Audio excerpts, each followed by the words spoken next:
Well, folks, welcome to one more edition of Politics and Random. Egberto, Willies, your host. Thank you so kindly for being a part of the show.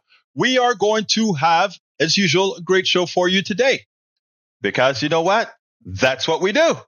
Anyway, folks, welcome aboard. Welcome aboard. AVQ from Brooklyn, New York. Michael Rudden, welcome aboard as well. We have in the house Bruce Pollard. Good fly day, y'all. Yes, it is, Bruce. In the house as well, we have May Wood. How you doing, May Wood?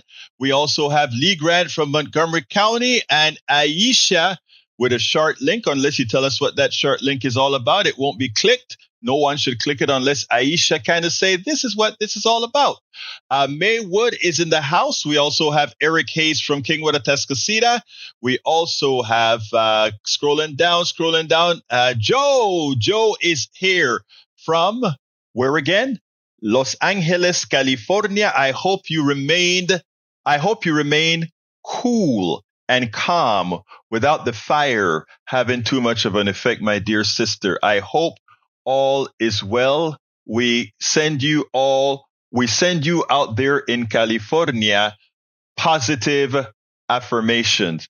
I'm checking my link to make sure that we are all nice, up and running and scrolling on all our phones. Yvette Avery Harold has just joined us, and Gaila Kunis has just joined us from Augusta, GW. GW? Help me out. I know that's not a state. Is that in Australia or something? Let me know, Miss Gayla Kunis. I'd love to know. Oh, Georgia. Thank you. I was getting a little bit concerned.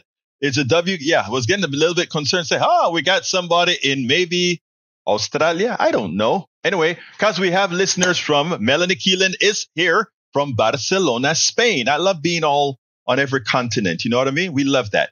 Anyway, folks, we got a great program for you today.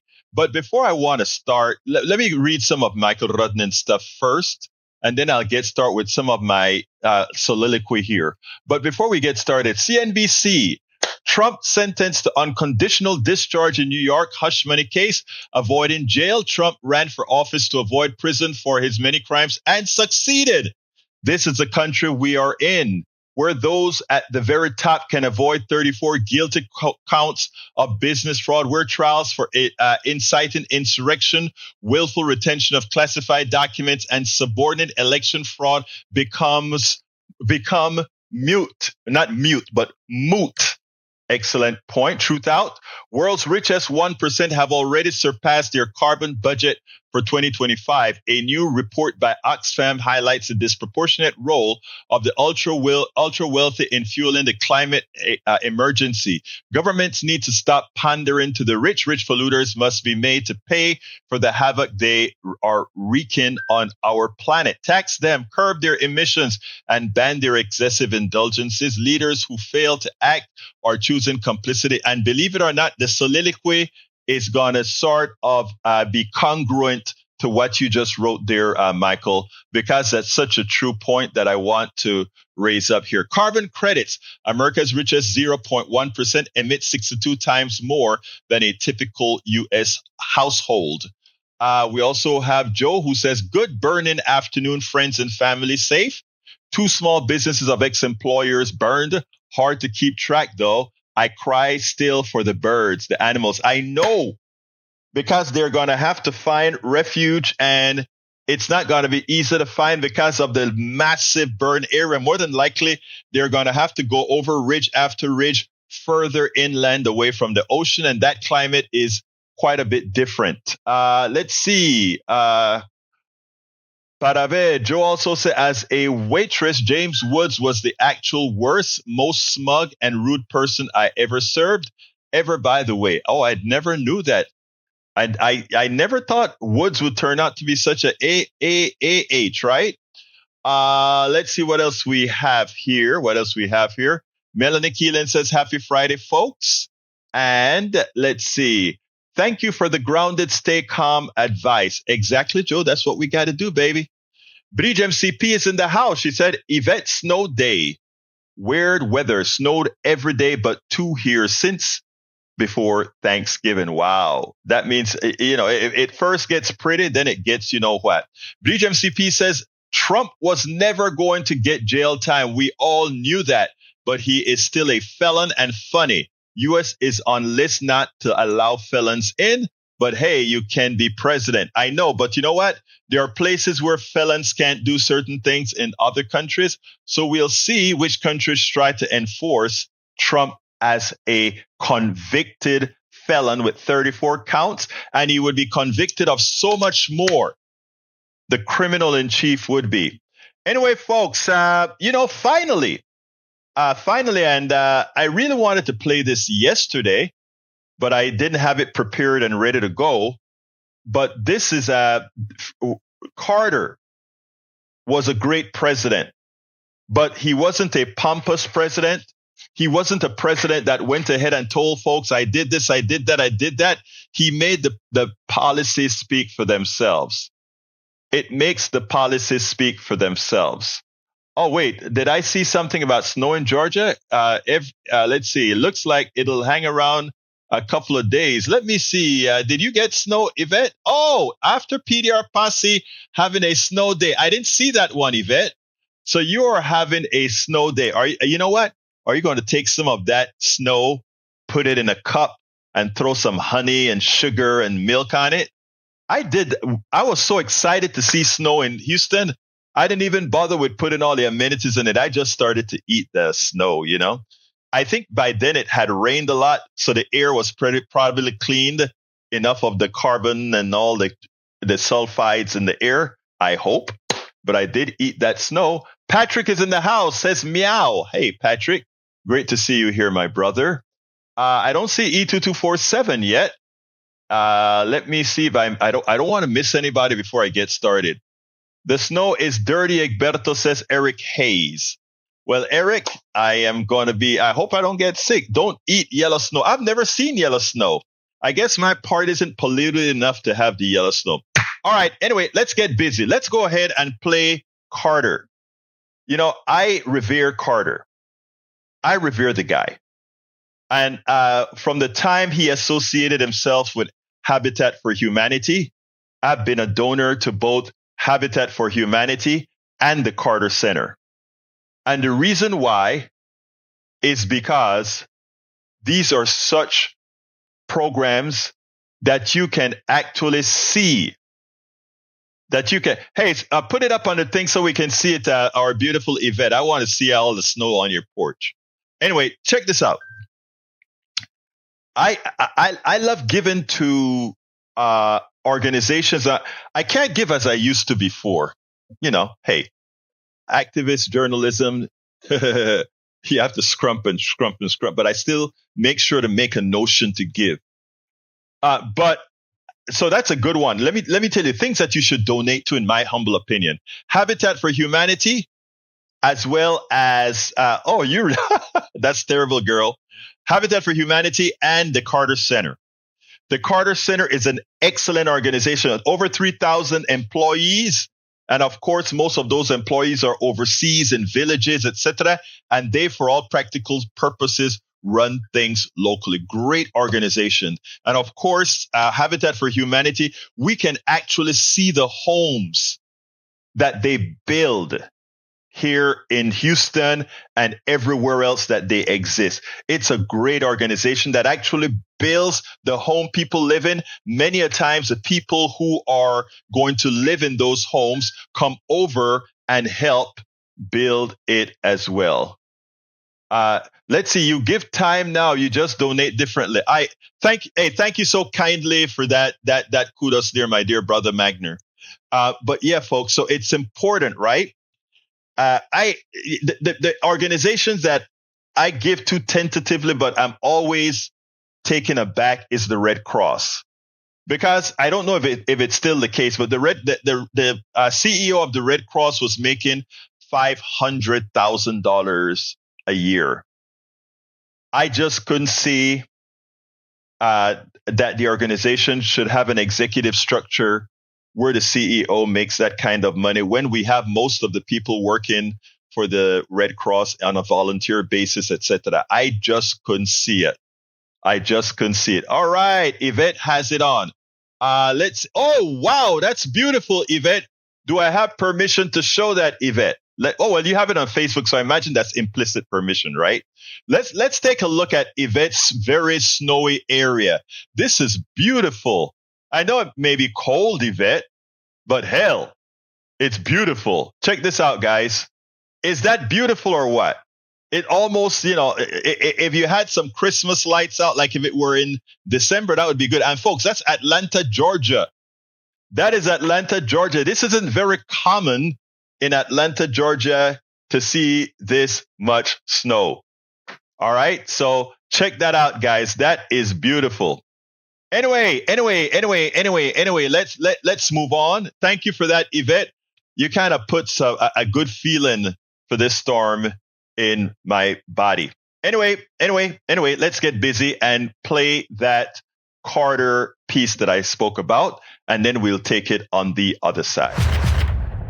A lot of people watched the funeral for former President Carter today, and I thought it was one of the most substantive farewells for a president that I've seen. More importantly, I think that's the reason because Carter has always been underappreciated. And because he has been underappreciated, only the great things that he did outside of the presidency are the things that people looked at. Now, personally, I was too young during the Carter presidency to really understand what he did in depth. But I remember, I started really getting deeply into politics, starting with Reagan. Even then, as a neophyte, but learning a whole lot about the presidencies up and until Obama and beyond, it really taught a lot. In fact, as I did a lot of my studying with Obama and Bush 1, Bush 2, etc., because do remember, Bush 1 is the one who invaded Panama, the country of my birth. I learned a lot about Carter during those times, right? Because after all, Carter is the one who signed the Panama Canal Treaty that gave the canal back to Panama. I lived less than a mile from the canal, right? I am a product of the canal, right?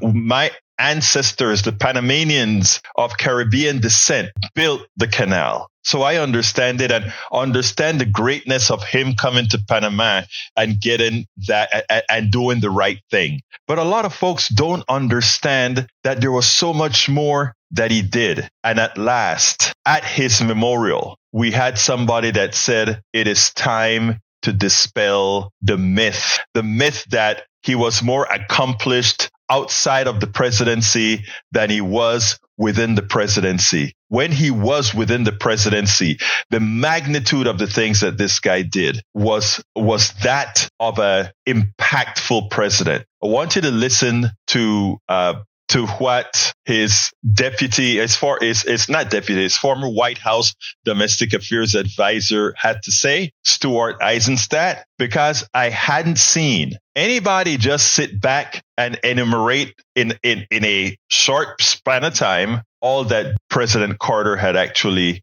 accomplished. Listen here, and then we'll take it on the other side.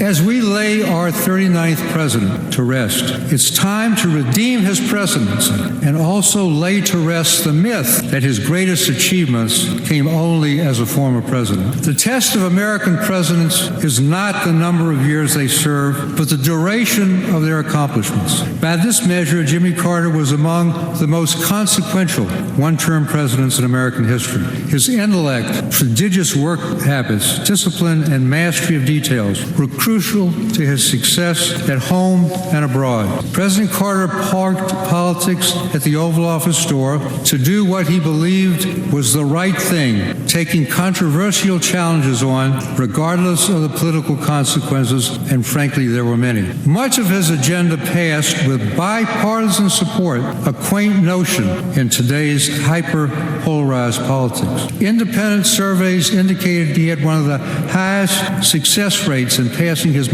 major legislation of any American president. And he was remarkably accessible to the press and to the American people. This president from the deepest part of the Deep South championed civil rights, appointing more people of color and women to senior executive positions and judgeships than all previous 38 presidents before him. He created the Department of Education and dramatically increased funding for low and moderate income students. And we can thank him for all the ethics in government laws, comprehensive civil service reform, the creation of FEMA to coordinate natural disaster relief and rebuilding that remain crucially important today, and we see it in Los Angeles. Jimmy Carter was also the greatest environmental president since Theodore Roosevelt, adding 80 million acres in Alaska to the national park system, and his global 2000 report forecast climate change. His energy bills were critical to move our country from dependence on foreign oil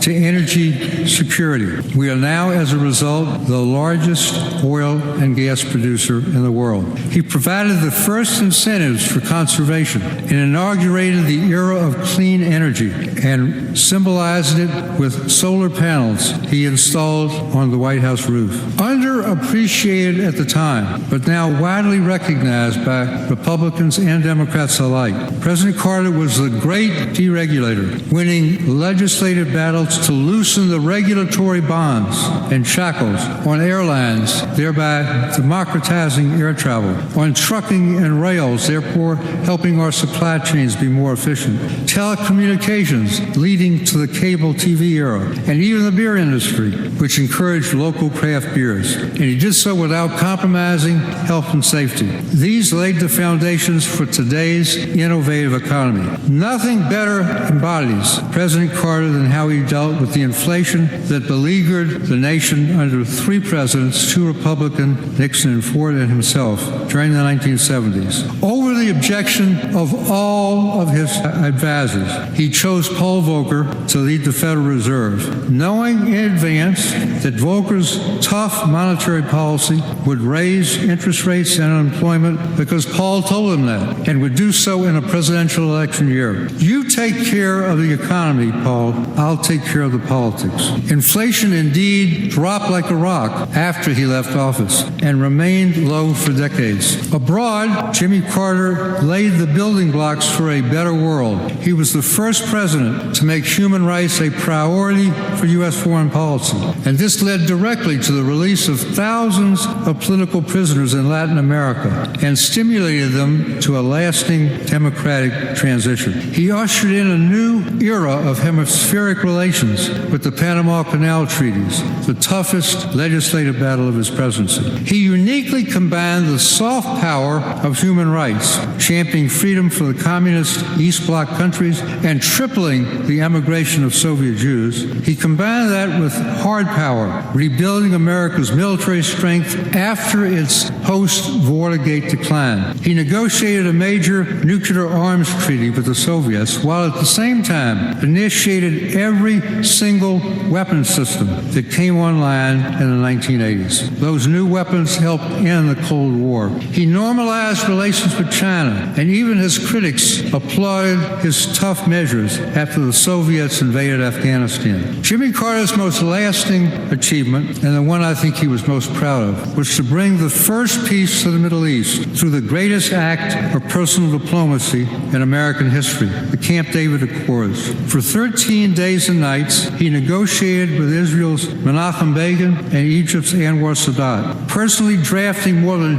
20 peace proposals and shuttling them between the Israeli and Egyptian delegations. And he saved the agreement at the 11th hour, and it was the 11th hour, by appealing to Begin's love of his grandchildren. For the past 45 years, the Egypt-Israel has never been violated and laid the foundation for the Abraham Accord. On the other side of the ledger was Iran. Jimmy Carter did not lose Iran, the Shah did. But the hostage crisis was a major factor in denying denying him a second term, despite his support for the trial, because he placed the safe return of the hostages above his own political fortunes. He took full responsibility for the failure of the hostage rescue mission and worked tirelessly, even after his bitter re-election defeat to Ronald Reagan, securing their release on the last day of his presidency. In the end, Jimmy Carter taught all of us how to live a life fulfilled with faith and service. He said, "I have one life to live. I feel like God wants me to do the best I can do with it, to let me live my life so that it will be meaningful." Well, Mr. President, you've more than achieved that goal. He may not be a candidate for Mount Rushmore, but he belongs in the foothills of making the U.S. stronger and the world safer. Jimmy Carter has earned his place in heaven, but just as he was free with sometimes unsolicited advice for his presidential successors, the Lord of all creation should be ready for Jimmy's recommendations on how to make God's realm a more peaceful place. So yes, the guy was stubborn, though, that he was. But people who know what they want to do and know what they're doing is the right thing, the moral thing. You have a tendency to be, to be sort of anal, right? So I thought it was apropos the joke that Eisenstadt made at the end with, "Hey, God, Carter's going to kind of give you a little bit of trouble now." So, but look, it was just great to see that those who listened got a chance to see that this was actually an impactful president, a president we should be proud of, and a president that many others should try to emulate in their post-presidency. That so far, none of them has. None of them so far. But, maybe this kind of a send-off will encourage at least one of them to do the right thing. We spend a lot of time deconstructing the news, trying to parse it into a form. And that is absolutely so. That is absolutely so. Anyway, hey, Paul Fleming, thank you for reminding me, for pointing that out. President Biden ends his term with a sturdy labor market after the U.S. added a surprising 256,000 jobs in December. With all the ups and downs in the economy now, that puts President Biden at 16 million plus jobs. Guess what? Let's get out my handy book. As I see it, Class Warfare, the only resort to right-wing doom. Let's see where Biden stands now. I wrote this book a few years ago where I enumerated the job count for different presidents. Check this out. The president that has gotten the most jobs in his 2 terms was whom again? Bill Clinton with 23.1 million jobs. Guess what? Biden had one term, and he got 16 million jobs. Ronald Reagan had 2 terms. He didn't beat Clinton. Clinton beat Ronald Reagan by 7 million jobs because you know what? Reagan only had 16 million jobs created. So let's see, who are the big job creators in America? It turns out they are Bill Clinton, Joe Biden. Also, big job creator was Lyndon Johnson. All of these are the ones over 10 millions. Jimmy Carter. All of them share one thing. They're all Democrats. The only one that beat any of them was, of course, Ronald Reagan, which came in a distant 5th. Okay, so let's get history right. Just like they've always gotten Carter's history wrong because of the permanence and the pervasive lies that you get from the pervasive lies you get from the right wing. What we are hoping to do, what we are doing is letting folks know the truth. So yes, folks, no matter how you look at it, you can, if you don't include the pandemic, Biden lays waste to the employment created by Donald Trump. Let's go ahead and make that one assertion clear. Okay? Let's make that one assertion clear. So again, from my book, and you should consider getting this because this book is still very relevant, even though it ends pretty much with Obama. Okay? But again, the biggest job creator in our country ever, bar none, was Bill Clinton. And on a per year basis, the highest one on a per year is now going to be Biden. On a per term, not per year, per term is now going to be Biden. So folks, there is rhetoric and then there is reality you can actually get. Numbers are out there for you to see. Now, I just went, let me see if I need to get to some of you before I move on to the last video. Let's see. Oh, let's remember also today, officially, the president that many of you have elected, that 49.8% of you have elected, is now a convicted felon. It's not like we didn't know that. He's a convicted felon. He is a sexual abuser that a judge has said is tantamount to being a rapist. He is also a thief. He is also a multiplied liar and much more. And that's who we have to look forward to. So we just buried, next to Donald Trump, we just buried a saint. And now we have to live with what this guy giveth.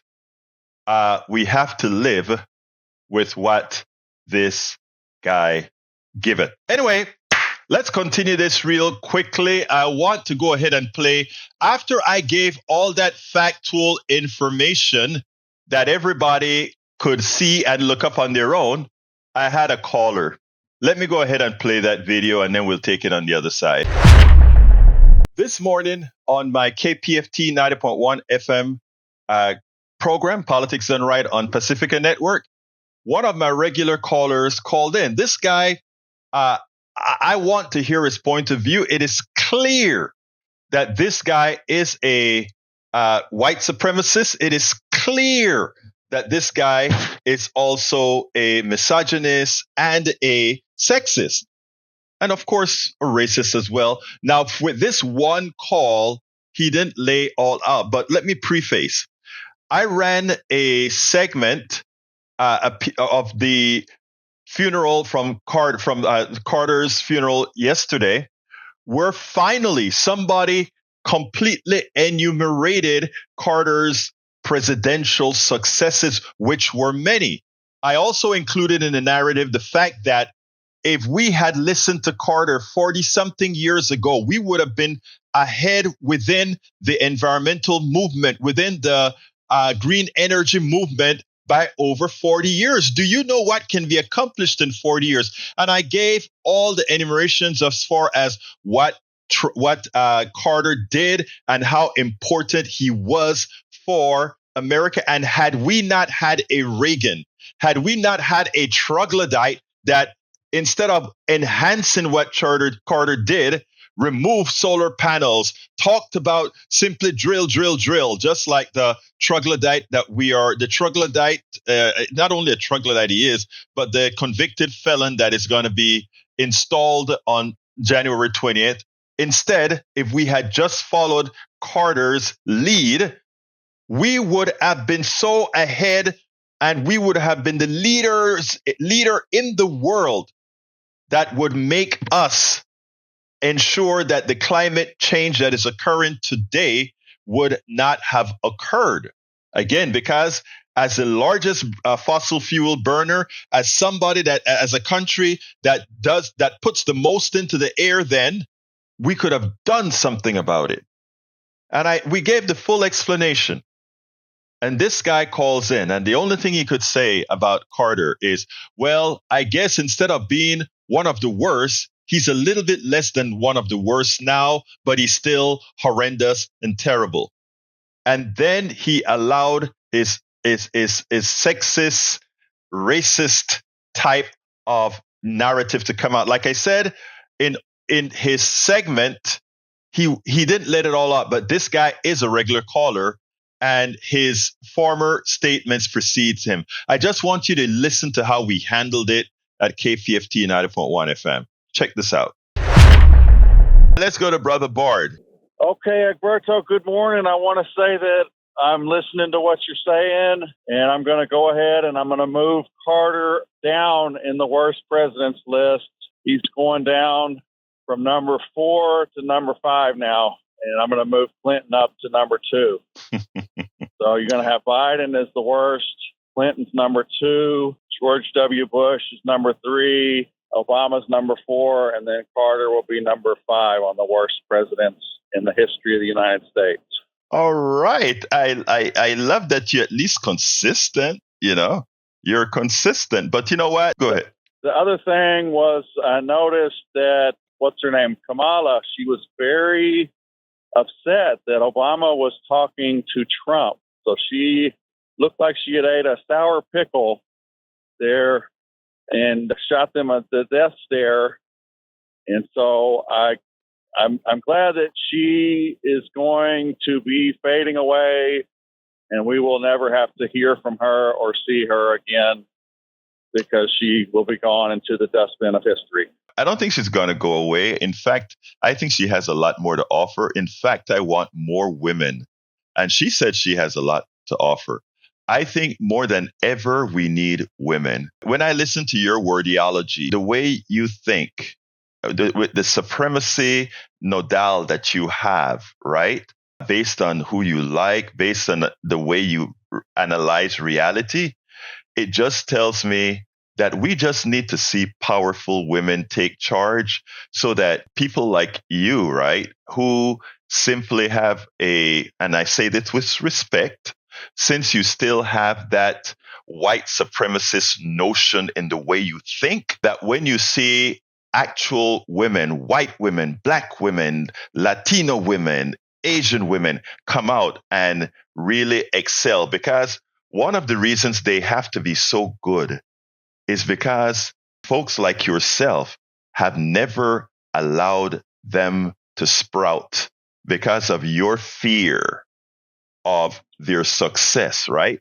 So what you do, I will say, my dear brother Brad, is you do something that has happened to me. I wrote a book called Tribulations of an Afro-Latino Caribbean Man. And the reason I wrote it is I work hard to be truthful. I work hard to know stuff.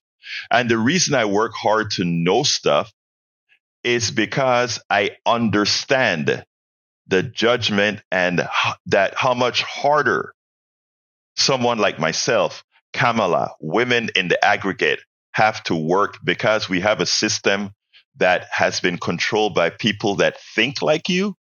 But the good thing about it is, as opposed to having to be quiet about it now, we have reached to the point where we can actually say it and tell you in your face or in your ears how things really are. But thank you, Bart. You have allowed me to say so much so often. The Democrats are the ones that are done with Kamala. And if you want to know how great women are, just ask those people that live in L.A. that their houses have burned down. Man, you keep putting your foot in. You keep putting your foot in your mouth. Have a great day, Bard. Now let me tell you, we try to educate, we try to inform, we try to enlighten with the Politics Done Right program. There are some people, however, who have programmed themselves that they prefer to be willingly ignorant, because being willingly ignorant fulfills or quotes their own insecurities. We can't do anything for people like that. But you know what? For every single person that you hear, like Bart, for every single person that you see limits their intelligence, limits their knowledge like him, there are those who were exposed to the same information that he was and believed it, but because they are rational and choose not to be willfully ignorant, will actually change their minds based on new information. And that is who we are intent on reaching. We are intent on using the backward troglodytic manner of the Barts of the world to convince others how self-defacing and how ignorant that would actually be if they maintain that status. So again, as I told him at the end, thank you, Bart, for giving us the opportunity to continue enlightenment and to show people what they want to ensure they never become. Exactly right. I know you guys have noticed the mistake that I made in the calculation. I had to put this together real quickly before the show, and I flipped the end and so forth as I was putting the segments together. But I think you guys in your minds can put it together. I'll clean this up before I make the final copy and put it out in the blog at Substack and everywhere else. I'll make sure and get that all cleaned up. Anyway, we have a limerick. We have a limerick before I get to my next soliloquy. And this is from whom again? Our resident poet laureate, who is the one and only Tom Zarnik. Anyway, let's go ahead and get with it. It goes as follows. I haven't read it yet, so this is my first read. Jimmy Carter, 1 century young, was laid to rest. Some say as president he was not among the very best. But politics is often a game of chance, accomplishments subject to circumstance. As a human being, Jimmy C. was second to none. His work for humanity was never done. His life a success if strength of character's the test. With President Carter as our leader, Americans were blessed. He set the bar for being a star. Only hope with next in line will be equally impressed. Wow. Again, you know what? You should just tape what I say about how good your limericks are, Mr. Zarnik. You should just say, let me put it out there, and Egberto, let me just stamp how Egberto is going to love my limerick. That was ace, brother. That was ace. Hey, guys, all of you, give brother Zarnik a big hand, a big wave in the chat. All right, Bridge MCP says, Egberto Willies, for the MAGA against trans people, at least 373 bills attacking transgender healthcare, usually for minors, were introduced in state houses over the past 2 years, according to the Trans Legislation Tracker. Add to this campaign promises by incoming President Donald Trump to add child sexual mutilation that were further amplified by $200 million in anti-trans political advertising this election cycle. By June, the Supreme Court expected to decide if states can unilaterally ban gender-affirming medicine for trans minors. So how many are getting it? The findings published on Monday in a peer-reviewed research letter in JAMA Pediatrics offers a crucial reality check. Their findings, just 0.017%. 0.017% of youth were coded as trans and received puberty blockers, and just 0.037% were trans and access hormone therapy. All told, that's about 1/20th of 1%. There's a lot of attention being spent on the issue that only affects a very, very, very tiny part of the population. And again, what that does is because it drives the right wing crazy, they know they can control their people by giving them something to worry about that is inconsequential as they rape them, as they take the value from them. That's what it's all about, Bridge. You know it. I know it. And those who are not gullible, those who have a modicum of a mind, understand that the trans issue was never really an issue. Some people have never run across a trans person in their lives. Anyway, let's get to what Bridge wants to put on the screen real quickly here. And it says as follows. It says, why do they call us the left? Because if you take away all the fascist corporate sycophants, warmongers, racists, and traitors, we are all what? Left. That's a fun one, Bridge. I love that one. That is a very funny one. Anyway, folks, continuing with the program. Is there anything important that I missed that needs to be read out? If it is, just repost it again, and I'll be sure to do it. Let me go with my first soliloquy. Let's see. Is there an Ask Egberto Anything tomorrow? There was supposed to be one tomorrow, but guess what happened? Houston Peace and Justice Center is having our planning board meeting. So I can't have it tomorrow. And that means we are now, the next time is the 17th. If you guys don't mind having it on the 17th and then immediately 2 weeks thereafter, I can do that. But right now, as it turns out, I can't because of this meeting that I'm having. Okay, let's continue here. I want to make a statement about the fires. I feel the pain of all of those who've been burnt out. I feel the pain that they are feeling because I know what it's like to lose quite a bit. I do. But I want folks to understand something.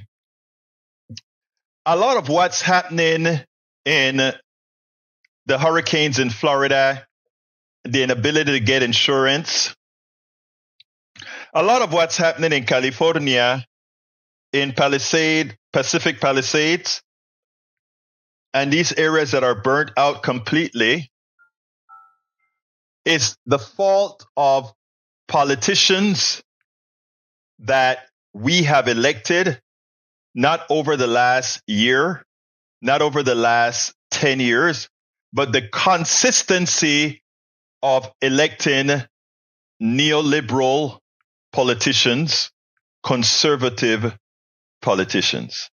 And I need to explain that in detail.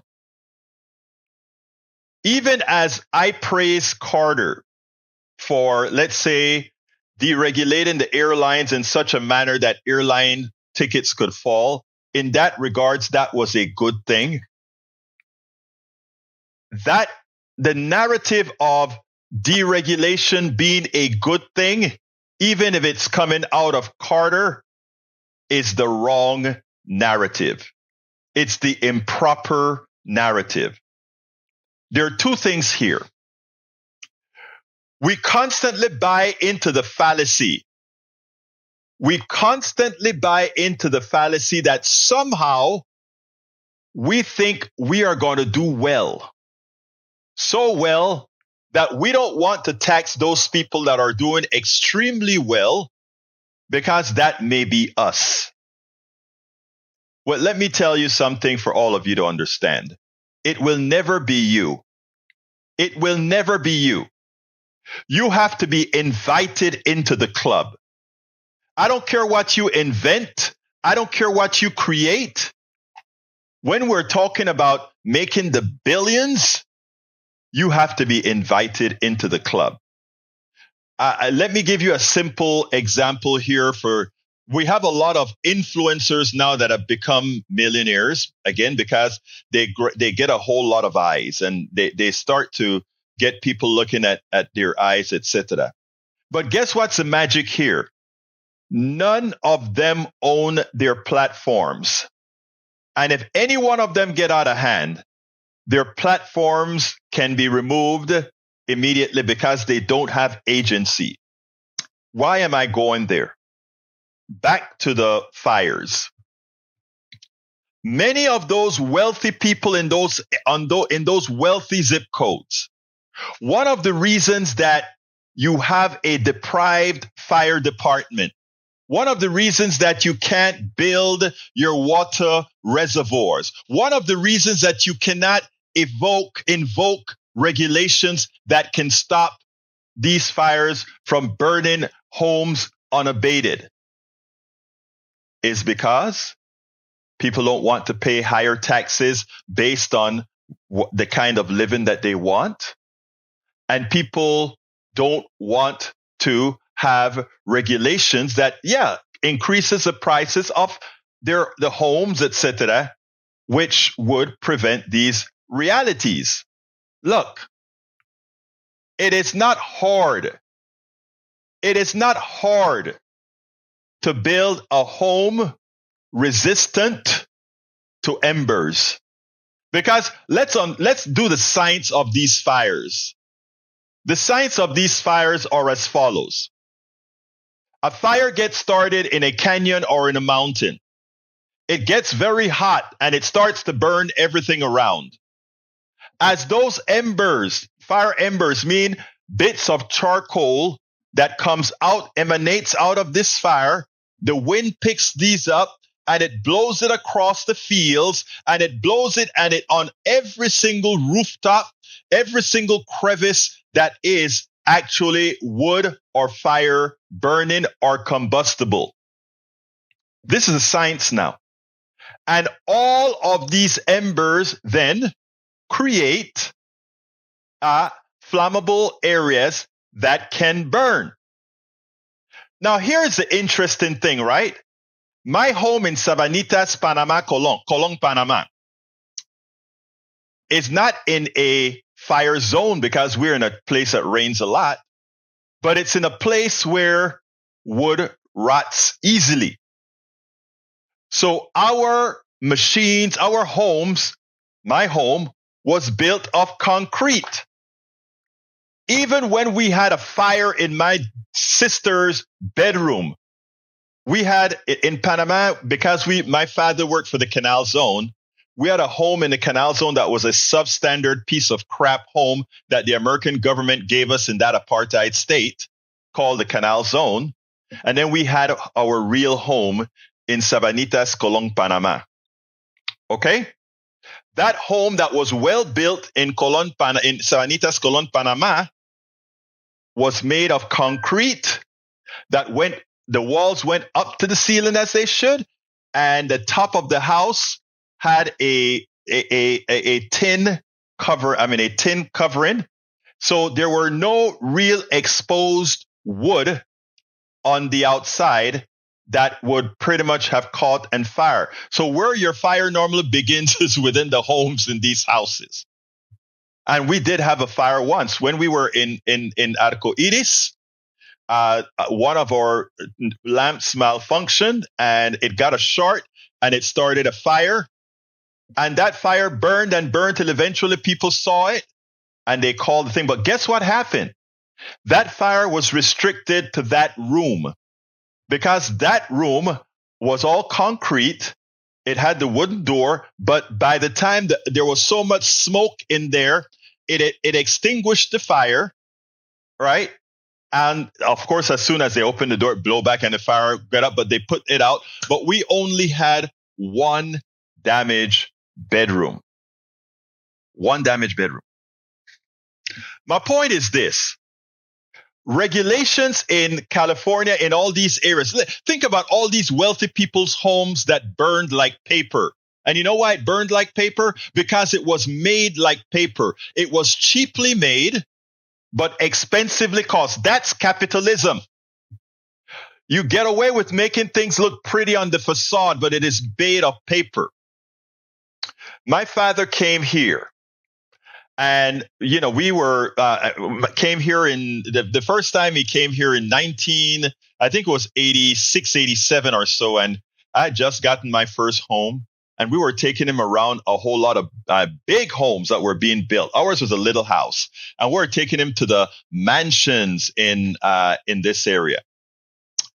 And we went and a friend of mine, you know, he saw the houses. All my father did was complain about, I didn't know in the United States, they build homes out of wood and this material. He said, what about a fire? He's a fireman. It's so easy to burn these things down, huh?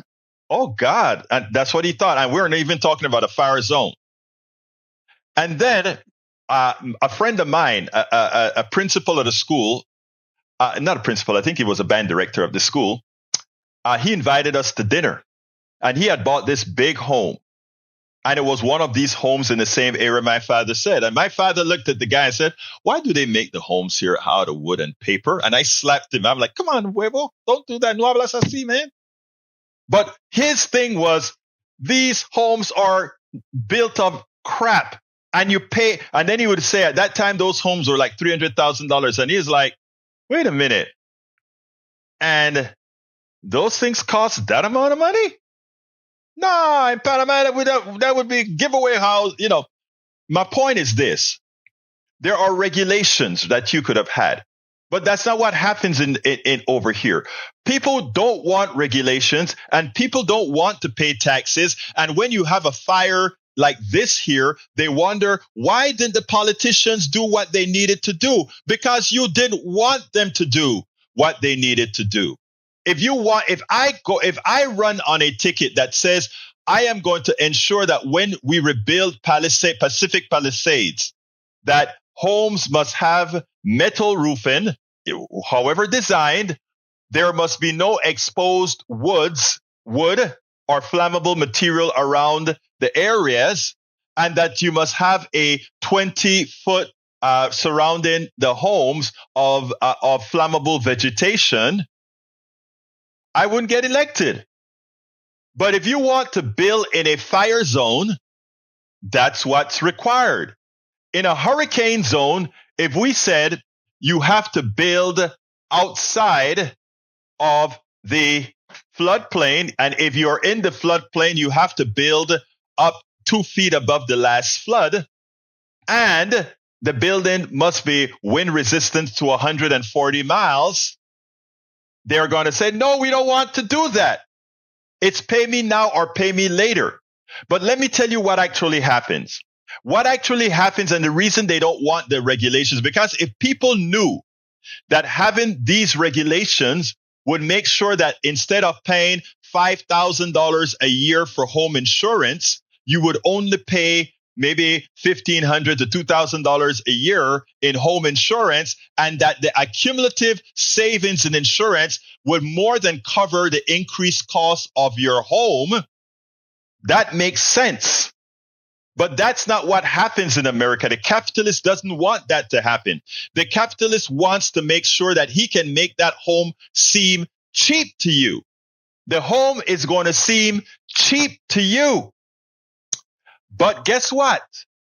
That cheap home isn't all that cheap when disaster hits. And ultimately with climate change, which again, because we don't want regulations, continue to get worse as we do not stop companies from doing what they're doing to make and exacerbate climate change. In effect, what they're asking all of us to do is we inherently pay the cost for everything. We buy homes cheaply, relatively cheaply, where all the profits go towards the builder, the capitalist. When the hurricane or the windstorm or the tornado or the fire or the earthquake comes, we also pay the price to recover. And you may say, well, there's disaster aid. FEMA is going to give people a lot of money. That may be true. But guess who pays FEMA? We do. So ultimately, by not having regulations, by not having taxation, appropriately so, we are subsidizing the 1% through our taxes and through the monies we pay, because we don't have regulation, which allows them to build as they please. It's a vicious circle where the middle class and the poor pays for everything, and the tiny 1% that can do as they please get away with it. And we just let it happen. And we just let it happen. So I feel for my brothers and sisters that went through the big hurricanes this year. I feel for my brothers and sisters in Florida, my brothers and sisters in North Carolina, and now my brothers and sisters in California. But let me tell you, we are going to have to wise up. We are going to have to start learning math. We're going to have to realize that regulations may cause a home to increase in price. Regulations taxation may take some more money out of our pocket. But in the long term, it saves us money, because instead of paying that money consistently and constantly to the capitalist plutocrats that build and rebuild our home and that pollute our air, etc., the extra price that we pay in regulation, the extra price we pay in regulation, we will recover in the savings that we don't have to pay insurance company, the savings where we don't have to rebuild. And you know who hates that? The capitalist. Because their goal isn't to save you money or get you a good deal or make something out of you. You are a cog. You are a widget. So when they talk about we don't want taxation, that's not for you. They want to keep everything. When they talk about we don't want regulation, that's not for you. That is so that they can flip. But folks, I can see that I've extended my reach. I've gone a little bit too far on time, so I've got to close it up here. But I'm going to close it this way and say this. Folks, we have to get smart. We have to not just think of what they're putting in front of us. We have to think through different levels of indirection. We have got to learn how to think. We have got to learn critical thinking. One of the reasons they don't want critical theory, critical thinking, civics, and all these things taught is because an intelligent person will elect the right people. And if we elect the right people, we would have a fair distribution of the income and wealth in this country. But the way things are right now, you are just a cog in the wheel. You are just a sucker. You are just an indentured servant. And at worst, you are an antiseptic slave. Folks, I got to get out of here. But before I go, I want to ask you all, those of you who have the wherewithal to please become supporters of our program. You can do that, first of all, by becoming a Patreon. That's politicsdoneright.com/Patreon, politicsdoneright.com/Patreon. But if you really, really want to join the fold, read all our books free of charge, special special podcasts, etc. A lot of stuff we give you. Please become a paid subscriber of our newsletter. You can become a paid subscriber of our Substack newsletter by going to politicsdoneright.com/newsletter, or just go to Egberto.substack.com. It will get you to the same place, but politicsdoneright.com/newsletter. Please subscribe. We need approximately 2,000 more subscribers. Need some help?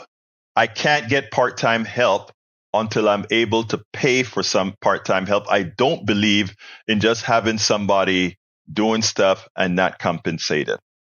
So if you see the value in what we're doing here, I want to ask you so kindly to become a supporter of this network. Remember, it's not only the video program that we do here on all the different internet channels, but we're also on air. We're also in books. We're also writing for newspapers, articles, and we do everything to promote this message and to try to help be a part of the Progressive Information Network.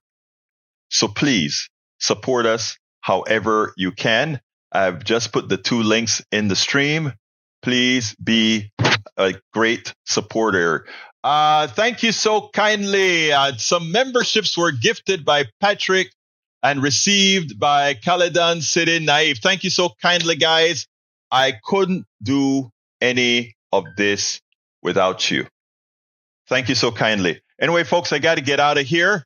Let me put that link in there again for the newsletter, politicsdoneright.com/newsletter. My name is Egberto Willies. This is Politics Done Right. And you guys know how I end this baby. I am what? Out. We spend a lot of time deconstructing the news, trying to parse it into a form that everybody can understand. We try to find those little nitpicks where it flies above the fray, etc. If you really like these videos that we do, I want to ask a big favor. Please go ahead. Number one, subscribe to our channel, and number two, please join if you can. Thank you so kindly for watching. Keep watching. Please remember to share. We must populate the entire internet with our progressive message, a message that we know is what most Americans say that they want. So help us, please join.